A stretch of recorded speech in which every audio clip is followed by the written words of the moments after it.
আপনার সাথে আমার একটা জরুরি কথা আছে। কি কথা গো? আমার একটা মৃত্যু সনদ লাগবে। ও তোর আব্বাই তো মারা গেছে 2 বছর আগে। মৃত্যু সনদ আমার আব্বারটা দরকার না, মায়েরটা দরকার।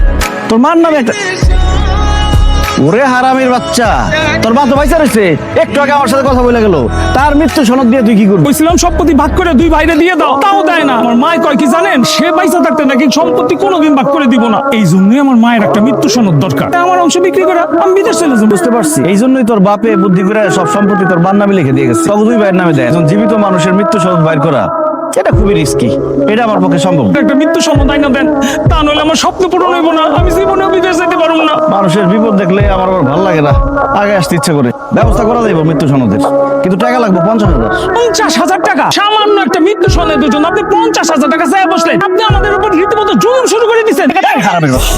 জুলুম আমি করতেছি না, জুলুম তুই করতেছস। তোর মায় বাইসা রয়েছে, তারপরে তুই তার মৃত্যু সনদ বাইর করবি, এটা কি জুলুম না? 50,000 টাকা হলে পাবি, নাহলে পাবি না, 1 টাকাও কম হইব না। যা। ঠিক আছে মেম্বার সাহেব। বসে সাহেব কিছু বলবেন? ম্যাডাম, সিরাজের একটা মৃত্যু সনদ দরকার ছিল। সিরাজ ভাই কে মারা গেছে? সিরাজের মা মারা গেছে। কয়েকদিন আগেই তো জুলেখা চাচি ইউনিয়ন পরিষদে আইসা ভাতা নিয়ে গেল। এটার জীবনের শেষ ভাতা ছিল ম্যাডাম, রাস্তায় গরুর কুতা খেয়ে মারা গেছে ম্যাডাম। আমি মৃত্যু সনদ দিয়ে দিতেছি।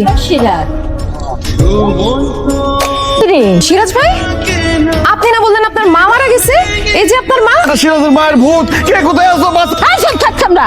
আমি জলজন্ত জুলেখা এবং খানায় রয়েছি, ভূত ভূত করতেছি।